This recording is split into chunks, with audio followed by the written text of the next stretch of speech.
Do you want to go ahead and get started?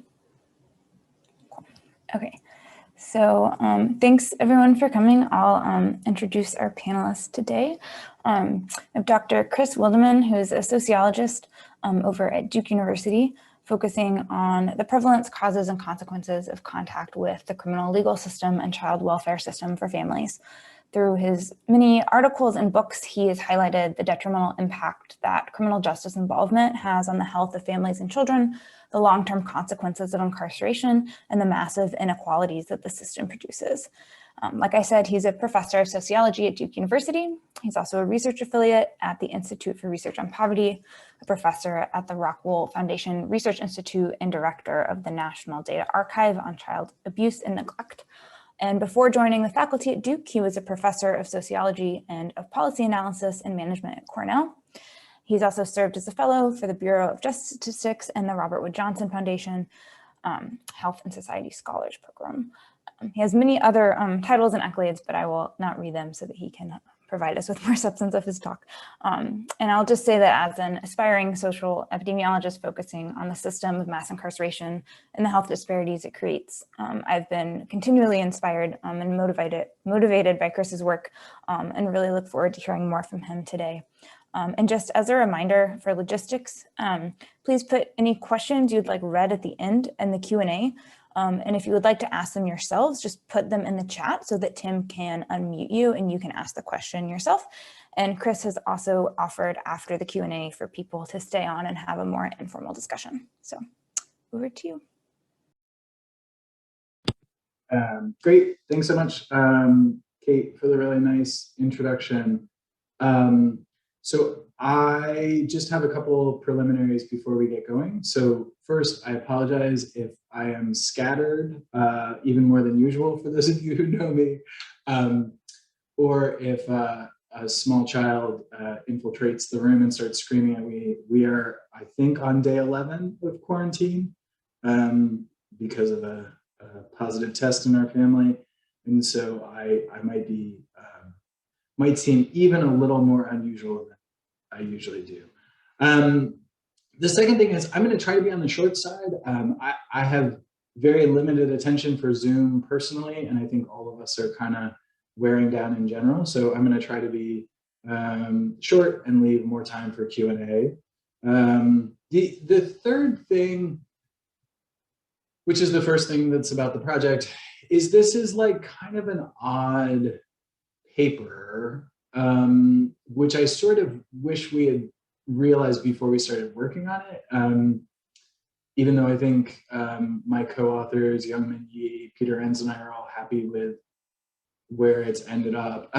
It's an odd paper because it's basically a paper that's using sort of pretty purely associational analyses to try to slow down a literature that the three of us feel like has rushed toward making really strong causal claims. And so it's unusual in the sense that, you know, if we think about establishing descriptive associations as sort of the first logical step in the progression of an area, we're taking that first step when steps 2, 3, and 4 along the causal pathway have already happened. And so it's a little bit of a like weird paper in the sense that we're trying to problematize some causal claims using like very descriptive methods. And just to give you a bit of a sense in case you get Zoom fatigued and have to scoot, or you have family responsibilities or whatever, our core argument, and also what our results show, is that direct and indirect contact with prisons and jails shape how people think about the state, so shape their levels of trust in the state, but on average don't appear to be significantly associated with either community engagement or civic participation. So strongly associated with how they think about the state, but not strongly associated with how they act in ways that political scientists would traditionally be interested in. And so with that, let me share my screen and we can kind of get rolling. it's funny not having anyone's picture up because there's no verbal cue, but if someone could unmute and scream at me if you can't see the slides, that would be great. We had a speaker a couple of months ago who made it 15 minutes through their presentation before we realized that there were supposed to be slides and there weren't. So hopefully there are slides and we can get going. All right. I already gave you all the disclaimers, so there's one last slide we have to do. So let me give you a basic sense of what we're going to do just in terms of the progression. So the first thing we're going to do is very, very, very quickly talk about what mass incarceration is and what existing research there is in this immediate area. In the interest of time, I've very intentionally sliced out the broader research on the effects of mass incarceration on individuals, families, and communities. We can go back to that, but it felt like we should just kind of try to blow through things a little bit quickly. And then you see the research question for the current study there. But we're basically just going to do data measures, methods, results about that. And then we'll talk about conclusions and limitations. I'm going to be very, very honest and just say that we're still trying to fully make our way through the conclusions and sort of implications for this project. Like, I think empirically we have a real good sense of what we find, but the broader implications of it have been harder for us to think through. So certainly really happy to hear questions around that.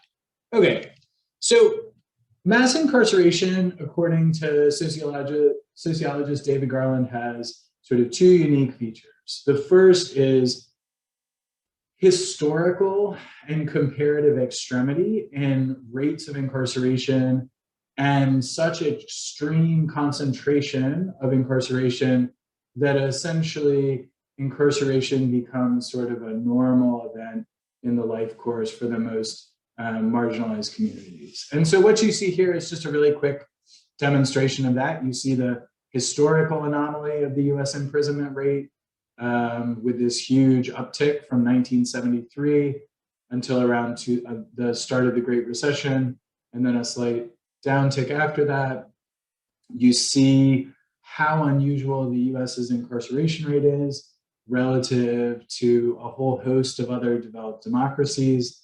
And then in terms of concentration, you see the proportion of African-American and white men from different cohorts who have ever experienced prison incarceration by their early 30s. And so what you see is for African-American men born in the late 70s that between 6 and 7 and 10 had ever experienced prison incarceration by their early 30s. So just really intense sort of concentration.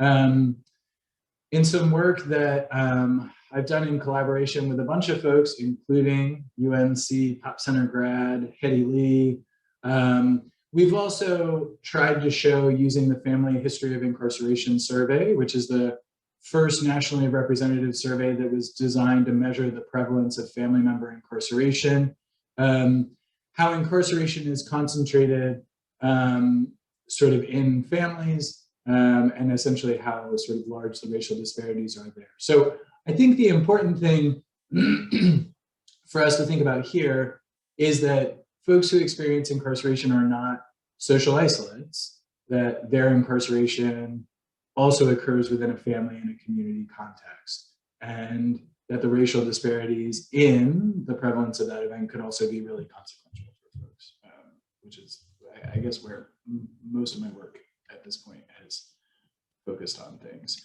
So let's talk a little bit before we just hop right into the data about what the existing research in this area shows.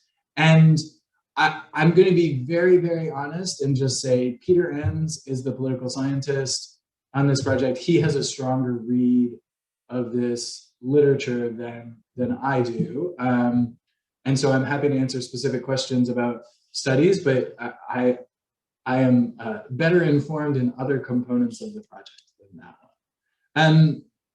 Okay, so when we think about what the literature on contact with prisons and jails suggests in terms of trust in the state, I think we see really strong, consistent evidence that having contact with prisons and jails decreases trust in the state, or at best is not significantly associated with trust in the state. I think there's very, very little evidence based on the research that we reviewed that having contact with prisons and jails actually increases trust in the state or promotes positive feelings about the state. But when we think about how incarceration, either direct or indirect either direct or indirect experiences affect how people behave, I think the evidence is more mixed. And so there are some studies and some scholars who strongly suggest that there are substantial causal effects of both own and family member incarceration on community engagement and civic participation, and suggest that it like pretty significantly depresses engagement in those spheres. At the same time, even in the studies making sort of the strongest causal claims in this space, if they're looking, say, at 5 to 10 different outcomes, what you see is statistically significant and negative effects on sort of 3 or 4 of the 10 outcomes, but then you often see null effects on the other outcomes. And so even in the studies that most strongly suggest that incarceration suppresses civic engagement and civic participation and community engagement, there's also evidence for null effects. And then there's also this interesting new literature that I think will become, even more intriguing to follow in the wake of the Black Lives Matter movement, that suggests that both direct and indirect contact with prisons and jails can actually like activate people in terms of their community engagement and civic participation. And so this can be an event that the injustice of which sort of forces them out into the public sphere. And so I guess the key kind of thing I would say there in terms of how incarceration would be associated with behavior is that the evidence is much less clear-cut. Although, again, I think folks have really moved toward making strong causal claims pretty quickly here. So this brings us to the current project. And here again is the research question, which I'm not going to read because you can see the slide. And I think we see this study as having sort of 3 really core contributions. So the first contribution is that it uses nationally representative data. A lot of the previous studies that are out there either focus on one birth cohort or relatively narrow age range, or focus exclusively on folks with small children who live in big cities, right? So a fair number of the studies in this space are using the fragile families and well-being data. And so it's interesting, and maybe the only part of this project that is demographic. So apologies for having become not much of a demographer of crime and punishment over the years. The one thing that I think is really important to think about here is that there are very good reasons to expect that the associations would differ across different types of spaces. And so having a nationally representative estimate is actually a pretty important first stage. Sorry, I have to sneeze. Give me a second. I'm gonna mute myself. Okay.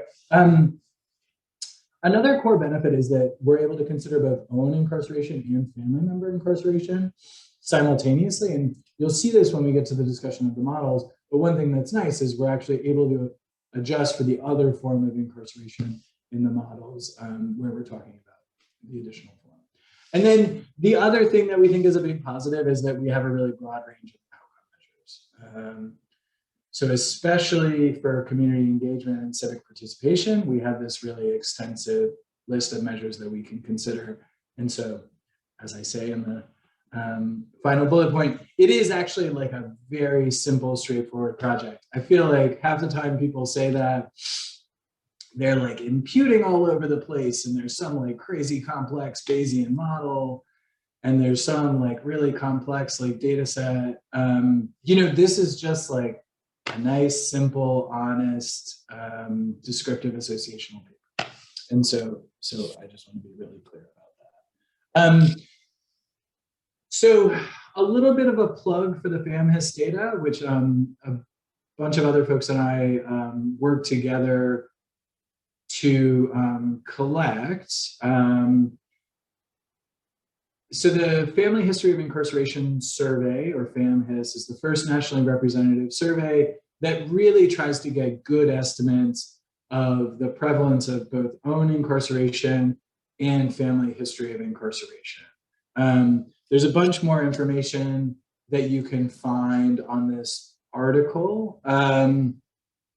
It's also publicly available on the Roper Center for Public Opinion Research. And so if you have interest in the data, I mean, I think the same thing happened with this data set that happens with most data that folks collect and intend to make publicly available, which is you have the, you know, you start the data collection, you're going to write like 10 papers each, and it's going to be awesome. You know, and then you just get busy and you write 3.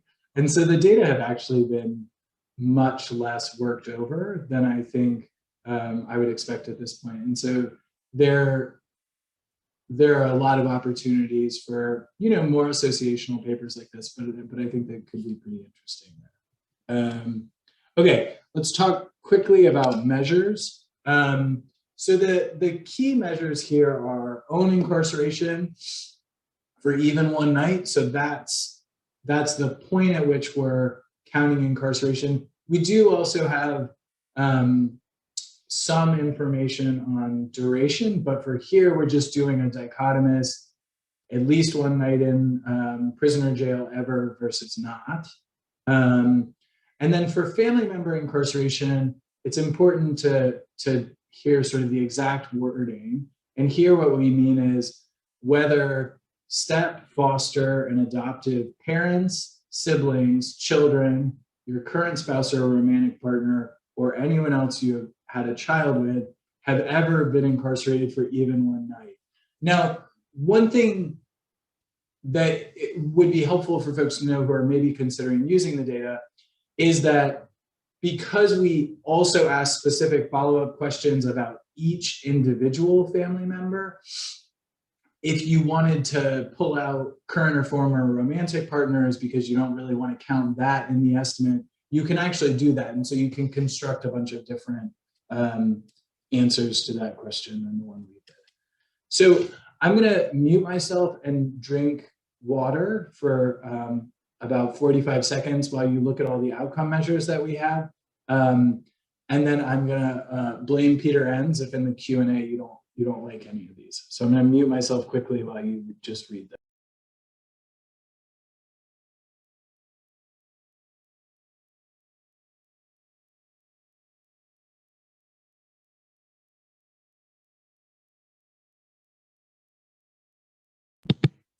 Okay, so the one kind of quick thing that I want to say before I get rolling, and as you're still looking at those measures, is a lot of the behavioral measures are actually much more weakly correlated with each other than I would have anticipated initially. And so, and they're also, as I think you can imagine, looking at some of them, relatively low prevalence. So we do plan to do a series of robustness checks where we also just do like a pure count and then, you know, basically use an over-dispersed Poisson model to model this instead of logistics regression model, which is what we've been doing.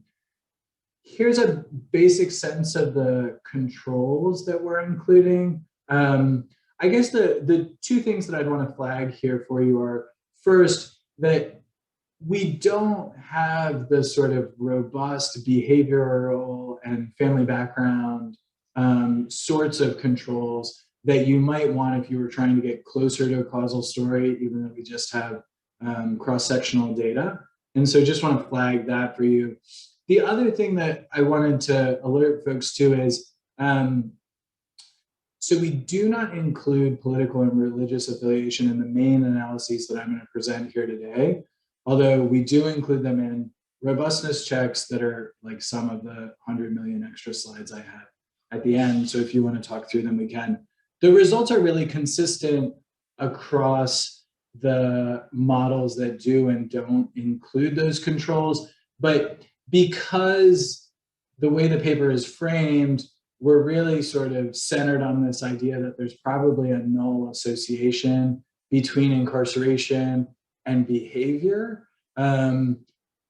We wanted to be careful not to make the analysis any more statistically underpowered than it was. And our tests indicated that the analyses would be slightly underpowered when we included political and religious affiliation. So we exclude them essentially in the interest of not stacking the deck in favor of finding null effects. But again, the results are really consistent. And so if folks have strong feelings about that, we can certainly put them back in. Okay, methods. Again, there's nothing fancy about this paper. We just use logistic regression models or ordered logistic regression models as appropriate. We vacillated between doing that and looking at average marginal effects instead. Certainly would love to hear people's opinions on that. We're not, the paper's in the review process, but the probability it's just going to get accepted seems to be functionally zero. So certainly open to making changes if folks have strong opinions. So the first model is just an adjusted descriptive model. The second model, we add sort of what we're calling demographic controls. The third model, we're adding either own incarceration or family member incarceration, depending on which is the explanatory factor of interest. And then in model 4, we're using coarse and exact matching, which we see as the most conservative sort of estimate. The reality is it's just a model that's matching on observables, and the observables or the observed factors that we have are not terribly extensive. And as a result, I don't think we would think of that as getting closer to a causal estimate. And I personally think people overstate how confident we should be in causal relationships using coarse and exact matching anyway, although I'm sure someone will disagree. Okay, so we are almost done, actually. If I hadn't turned my phone off, I know what time it is. So we're just going to go through 4 different sets of results. We're going to start with trust and looking at own incarceration. So I'll give you a minute to orient to these figures, but the basic idea is that each panel represents one of the 4 models that we're using. And then on the left-hand side, you see trust in the police, trust in the federal government, trust in the state government, trust in the local government, and trust in the criminal justice system. And so what you see here across the board is that own incarceration is strongly and consistently associated with less trust in the state. You see this for all 5 of the outcomes. You see it for all 4 of the models. And so I think we could argue that the evidence here is very consistent. The same story also holds for family member incarceration. And I'm going to be careful throughout to not try to compare regression coefficients, because I think we all know the dangers of doing that with logistic regression models, both between outcomes and also between nested models. So I'm going to try to not compare the own incarceration coefficients and the family member incarceration coefficients. But what we see here is, again, very consistent evidence of a negative association between family member incarceration and trust in the state. So 19 of the 20 models that we run have a statistically significant association at the 0.05 level. And only one, model 3 for the federal government, is not statistically significant at the conventional 0.05 level. So in terms of trust, I think we'd say, yeah, the literature seems very much on point in terms of how own incarceration and family member incarceration are associated with trust in the state. It looks like it, whether causally or not, is associated with lower levels. The story gets, I think, a good bit more complicated when we think about how incarceration is associated with things that people actually do in the political sphere and in the community sphere. I recognize that this is like 100 gajillion point estimates, and that is not helpful on a Friday afternoon. So I just apologize for that. But if you want to just look at either Model 3 or Model 4, or sorry, briefly before that, it's worth mentioning that even just the baseline associations tend to be relatively weak and often statistically insignificant. And that's, that's before adjusting for anything. When we look at the final models, so Model 3 or Model 4, what you see is that own incarceration is significantly associated with decreased odds of making a financial donation to a charity or to a church, and with increased odds of working together to solve a community problem, but that the other 11 associations are statistically insignificant, are often going in opposite directions, and the associations are often small. So I guess to think about it in a slightly more statistical way, this isn't just a case of noisy point estimates that are all pointing in the same direction. This does actually look like something that is moving closer to a pretty clear null association across the board. When we look at family member incarceration and community engagement and civic participation, again, you don't see much in the initial descriptive model. 3 of the 11 outcomes are significantly associated with family member incarceration, just descriptively.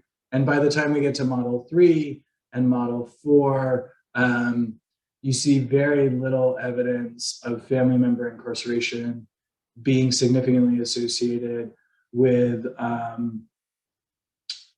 community engagement or civic participation. And that, friends, is the basic story. So the core kind of conclusion that we come to here is that incarceration is indeed associated with lower trust in the state. But we see very little evidence that incarceration is significantly associated with what people do in terms of community engagement or civic participation. And I guess for me, this calls into question a lot of the work that's making strong causal claims in this area.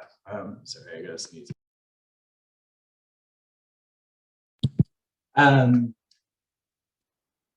So I think it's just important to think about that as problematizing this like narrative that I think we've run to really quickly in the demography literature, or the demography of crime and punishment literature.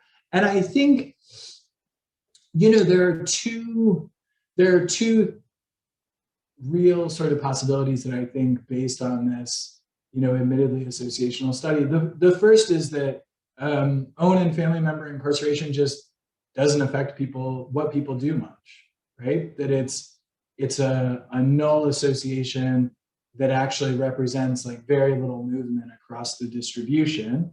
And I think there are reasons to expect that to be plausible. The other possibility, though, is that there are actually pretty significantly offsetting causal effects. And so for some folks, it leads to deep decreases in community engagement and civic participation. And for some folks, it is actually this sort of activating kind of force. That could vary by, race, ethnicity, could vary by region, it could vary by, feelings about the way the criminal legal system worked throughout the course of the incarceration. It could vary by a whole bunch of things, but the two basic possibilities, I think, on the basis of this are that there really is very little association, or there are these sort of offsetting effects. Okay, obvious limitations. Hopefully I've flagged these enough throughout, or at least the key ones throughout. I mean, you know, it's a purely associational study, and so we can't directly critique the causal literature with causal evidence of our own. We can just indirectly critique it by saying, I'd be really interested to hear a story where there's an association that's not statistically significant in a cross-section, where then selection into incarceration should actually lead that to be a real statistically significant negative effect. Like, I think that's sort of the best we can do there. You know, there's no way that we could have gotten to this sample size, but it is too bad in some ways that, like, you know, it would be interesting to see how this played out if we limited the analysis to, you know, cohorts that mapped onto the ad health cohorts, or parents of young children in big cities that mapped on to what we expect fragile families to be representative of, right? Like, there are a bunch of ways in which we weren't able to formally replicate existing research. You know, and then the final thing is, ideally, we would have more sort of behavioral controls. I mean, I think when we were pulling together the data set, our feeling was that we weren't going to be able to tell really strong causal stories with these data anyway. And so looking at a broader range of outcomes seemed more important than having these really intensive sort of behavioral measures. But I think, you know, reasonable folks could disagree. And as somebody who designed the survey, I'm invested in thinking that that was the right decision at this point. And I think I actually didn't lie about being on the short end, so that's good. I gave this talk somewhere else about a week ago and made a big deal about how I was going to be over like super early and then went long. So that was embarrassing. Anyway, there's a bunch of supplementary results if folks want to talk about those, but I guess before I open it up to Q&A and stop, or no, it doesn't make sense to stop sharing because there are just the four of us. Yeah, I mean, I think just very quickly say, really enjoyed meeting with the trainees today. It's such an amazing pop center that you have here. And you know, also just to say that getting back to the triangle has kind of always been the dream for me. And I'm deeply grateful that at some point in the future, we'll all actually be able to share physical space. It's just, it's such an amazing community of demographers down here. Okay, anyway, that's all I got. So I'm ready for questions. I don't know how questions go, Kate. I probably didn't pay sufficient attention at the beginning. So I will mute myself and then we can do things however we do things. Yeah, so just as a reminder for folks, if you have a question you want to just be read, you can just put it in the Q&A, and if you'd like to ask it, just put it in the chat and then Tim can unmute you.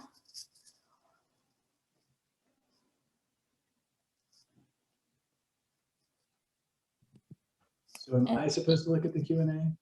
I can look at it and okay. read them out. Yeah. Oh, I see there are a bunch of, there are some in the chat. Oh. Okay, it doesn't look like that. Cool. Or sorry, just put your name in the chat. And then Tim will unmute you and then you can ask your question directly. Sorry.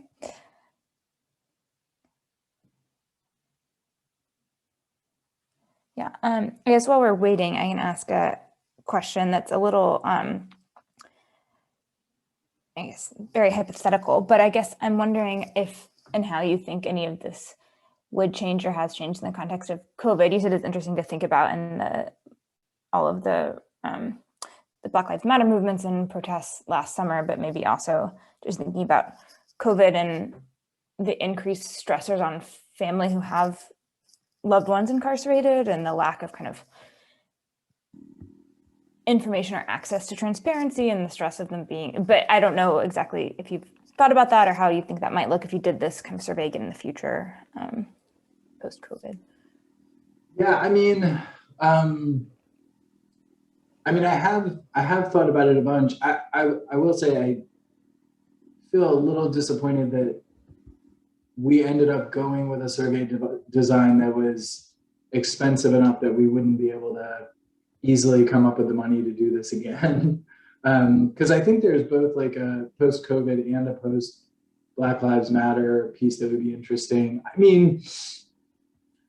guess the thing I would say is, in terms of the trust in the state findings, it's hard for me to imagine those really changing dramatically, but I would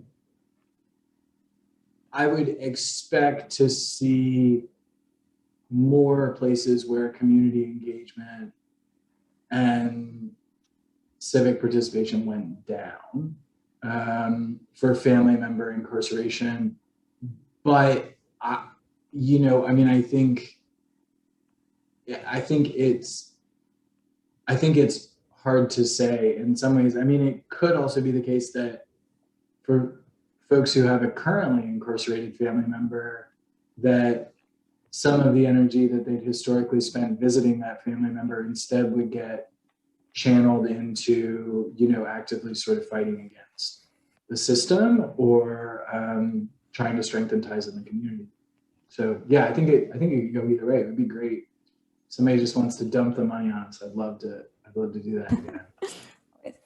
I think Ilya will ask the next question. Okay. Sure. Thanks a lot, Chris. This might be a somewhat strange question because it's less maybe about this particular study, but more about kind of general research process or design.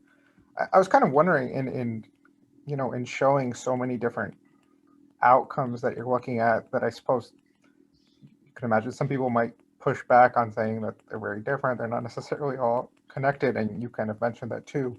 What kind of is the strategy that you employ in having you have a kind of like key quote unquote treatment, in this case the incarceration measure, but then having so many different outcomes, I guess from like a theoretical or conceptual perspective, and trying to tie all these things together neatly and not getting too much kind of criticism for it, for lack of a better word? No, it's a great question. I guess I have sort of two quick responses, but I'd be curious to hear your follow-up in response to those. The first one is when we thought about this project, we originally thought that it would be interesting to have like a trust in the state paper and then a behaviors kind of paper. And then as we thought about it more and as we started to see how the results were developing a little bit more, it started to become clear that it made more sense together, that it was like a much more complete take together. And so as a result, it sort of became unwieldy after the process started. I guess the second thing I would say, and Kristen Turney and I did a paper on maternal incarceration and children's behavioral problems almost a decade ago, which makes me feel old. But and I think we employed sort of a similar strategy, which is when you're writing an article where your expectation is that you're going to find a null association, but that would go strongly against a bunch of people's priors, that it's your duty in terms of standards of evidence to show them that the story holds on every outcome that you could reasonably choose, rather than just cherry picking a couple where there's no statistically significant association, So I think that was the way that we'd been thinking about it. But I mean, and I think this is what your question's speaking to, you know, a reasonable person could very easily say, you looked at 13 different indicators of behavior. You said that those things are weakly correlated. And all of those things are driven by actually really different factors. So it's not clear, like you're trying to talk about it as a holistic picture, but it's not even clear that it can really be that. So yeah, do you have a response to that? I'd be curious, because this is something that, like, just like intellectually in general, I'm kind of interested in. Well, I appreciate you turning the question back. About my first response is that I was just struck by it because I think it's more often the case that you split things apart rather than combine them back together. Which, I mean, there's pros and cons to both, or depending on how it makes sense. I was also, to your latter point, it's more just it's not. I didn't mean for it to necessarily be a critique or something. It's more just, you know, seeing the outcomes you present, and then my inclination is to naturally like fixate on one or multiple of them and try to tell, you know, instantly I'm trying to tell a story about that specific thing, or seeing another thing and having no story to tell there, which maybe more closely resembles the selection of variables people often use for studies, again, for better or worse, as you point out, because obviously, you know, there's some cherry picking going on there, and and that's not always perhaps the most pure approach. Maybe it's a bit ethically dubious from a research process. So I just really appreciate kind of your transparency on that. Yeah, I guess the final thing I would say, and then we can go on to other folks. But you know, it's interesting because, like, I think because there's such significant bias against publishing null results, I think whenever you want a null result study to place well, you have to have this like show of force kind of mentality where you're going to show you're going to show people that every association you could run was statistically insignificant. But it just becomes this really blunt instrument when you do that. And I mean, it does lose nuance. And I mean, I can send you the paper if you're curious, but like, you know, we definitely lose the nuance there too in the kind of lead in. So yeah, it's a great question. Well, thank you for that. It's very helpful for me to hear. I think Bob Hemmer has the next question. Uh-oh. Oh, jeez. Hi, Chris. Thanks for giving the talk, and we're thrilled to have you in the local area, as you know. So super interesting paper. I guess I wanted to think for a minute about the first set of results based on the trust results, where they weren't no results. Yeah, it'd be good to go back to that table. I guess on own or family? Let's go own. It doesn't really matter, but okay. So yeah. So you have these 5 outcomes here, and I'll focus like Ilya did on outcomes, and it was I think pretty powerful to see these results. To me, it wasn't that unexpected, and I'm wondering if in the survey if there's other measures of trust, like trust in other institutions like medicine or generalized trust. So in order to build a tighter story, I wonder if these results could potentially be contrasted with other forms of trust where you might expect to see quite different results. You know, Bob, when you were, if you had been designing a survey like this, so that is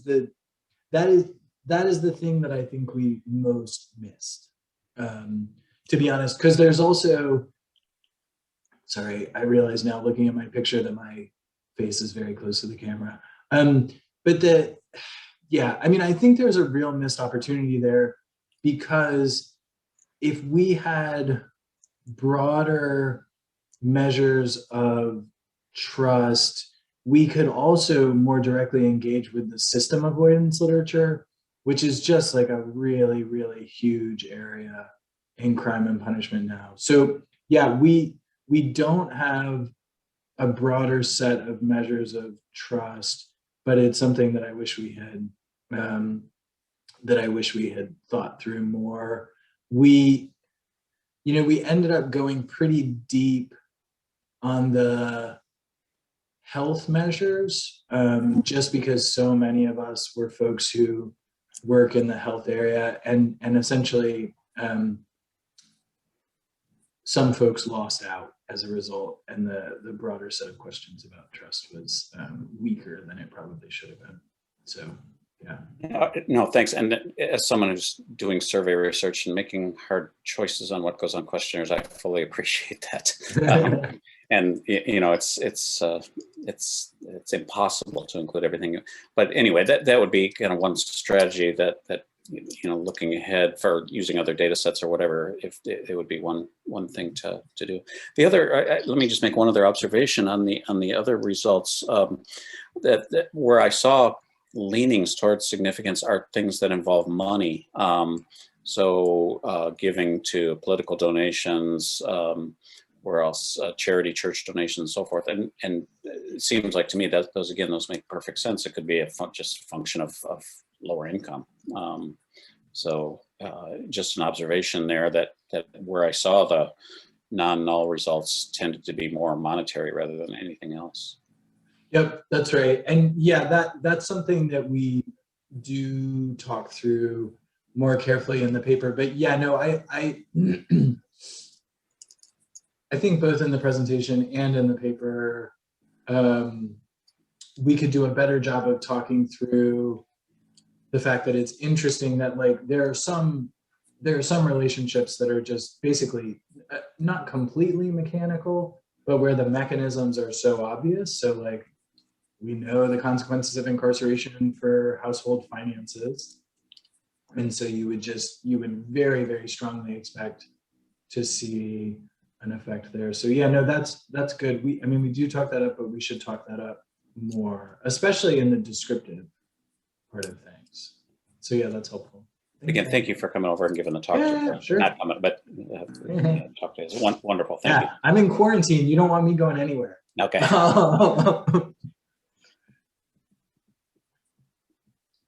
I'll read the next question from Victoria Faust. She asks, in considering whether or not there are offsetting or null effects, what additional factors that likely predict both incarceration and civic behaviors do you think exist that you weren't able to control for that you'd like to explore? Yeah, I mean, that's a great question. I think that the big thing that we weren't able to, or a couple of big things that we weren't able to control for that would be interesting.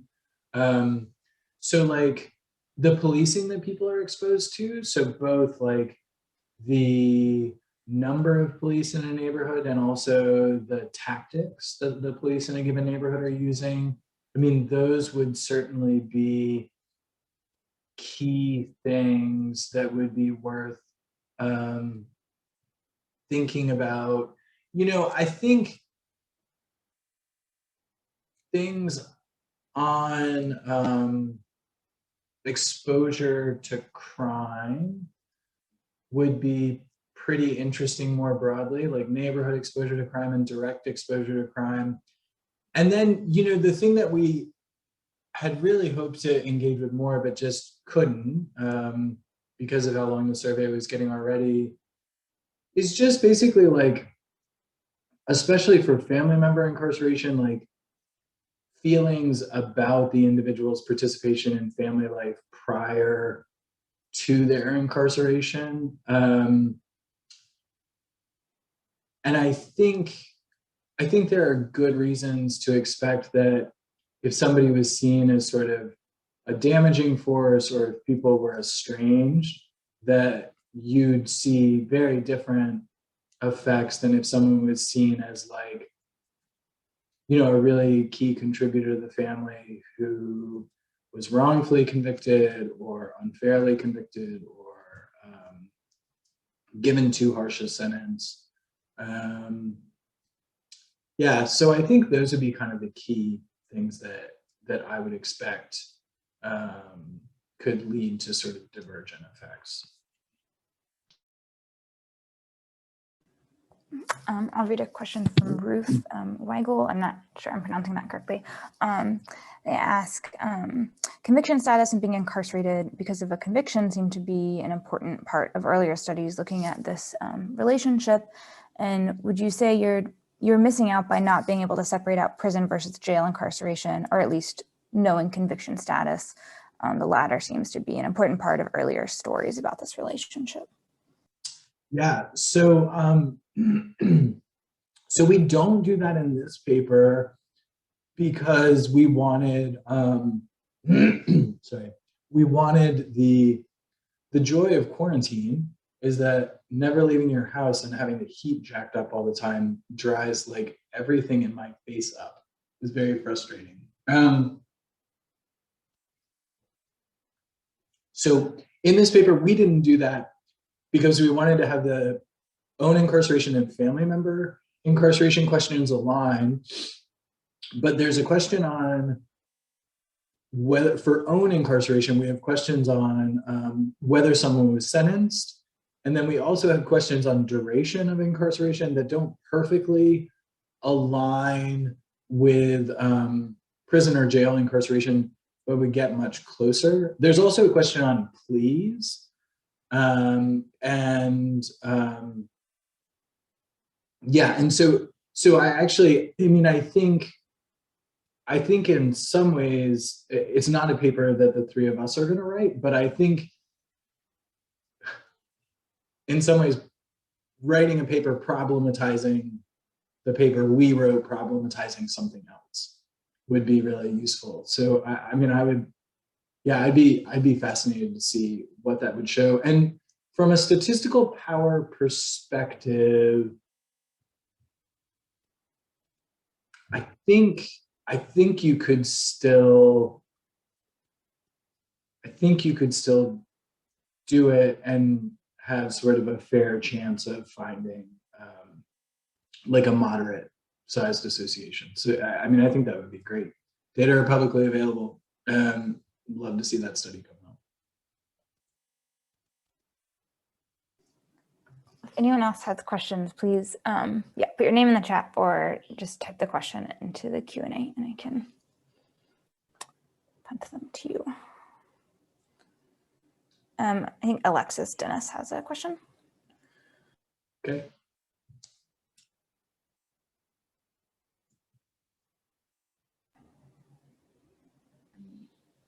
Hi. Sorry. So first, thanks for your talk, Chris. I really enjoyed it. My question, and I'm sorry if I missed this at the beginning, but I was wondering if your data set also includes information on like the outcomes that you're looking at for people who live in the same community, but don't have family members who have been incarcerated or they themselves have not been incarcerated. And I'm wondering about like how much, basically like how much the risk profiles or like political behavior profiles overlap between people who may live in the same area, but some may be more at risk or more for incarceration than others, if that makes sense. Yeah, no, we definitely don't have that, but it would be great. Yeah, no, that would be, yeah, it would, it would be fascinating if we were basically, if we had a question where we essentially knew folks who, like if you could think of it as like a 2x2 table where you have like own incarceration experiences, yes, no, and then like broader community or neighborhood incarceration exposure, high, low, and then you could think about using that to make strategic comparisons. Yeah, I mean, it'd be great to have. We don't have a question like that. Okay, thank you. Yeah, because I was just thinking it might, in some ways, like having that type of comparison might enable you to get at like motivations or about why people are not becoming politically active, for example. Like, were you an activist and you got arrested? Was your child like arrested and that motivated you, or are there completely other things going on, you know, that type of thing? So thank you. Yeah, no, that would be great. I'm sad we don't have that. And we probably have time for a couple more questions if folks have them. One kind of quick question I thought of as Alexis was saying that is, you said, you know, kind of the importance of this being a nationally representative data set. And I may have missed this, but were you able to look at any variation by region, or is that something you're not powered to do, or are you interested in? So I think, I think the short answer is somebody could do it, but you'd really want to do it as like a deep dive. Like, I think there are ways that you could map these results onto like different policy regimes, or like different levels of exposure to like, disenfranchisement around felony convictions or prison incarceration.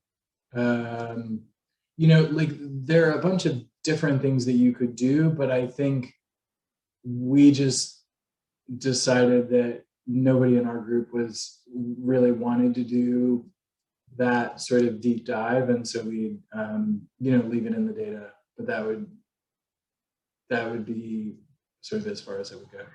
But yeah, I mean, there are a lot of observations. Like, it's not a tiny survey, and the prevalence of own and family member incarceration is high, so you could certainly think about doing regional and state level analyses. That would be pretty interesting. Well, thank you so much. I think in the interest of time, or 1 minute to one, Tim said he will just stop the recording and then open everyone's mics that would like to stay around and chat more informally. But again, yeah, thank you so much for this paper and talk. And I know that I'm sure everyone learned a lot from this. Cool. Thanks, Kate. Thanks everybody for coming on a Friday afternoon, no less.